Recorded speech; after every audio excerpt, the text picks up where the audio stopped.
जय श्री कृष्ण। बहुत लोगों ने मुझसे इम्यून काढ़ा पाउडर की रेसिपी मांगी थी, इसलिए आज मैं शेयर करना चाहती हूँ सभी लोगों से। आइए बनाते हैं इम्यून काढ़ा पाउडर।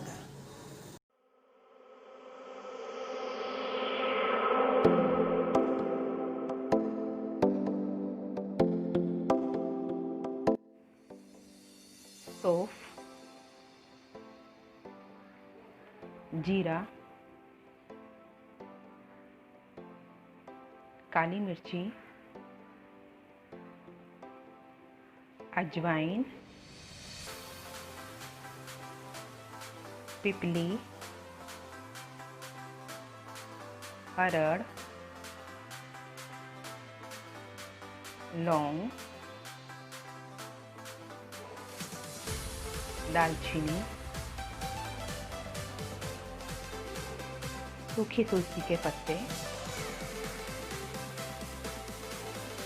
हल्दी,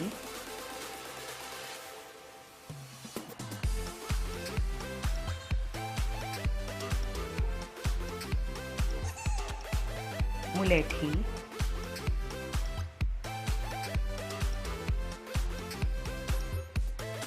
अश्वगंधा, सोंठ,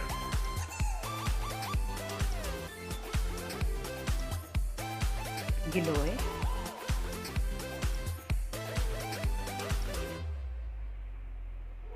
शतावर।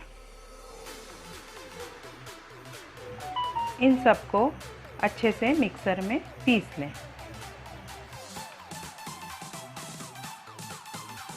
अब पाउडर तैयार हो गया है। 1 चम्मच पाउडर 1 गिलास पानी में डालकर आधा रह जाए तब तक उबालें। फिर गुड़ या शहद डालकर गुनगुना पिएं।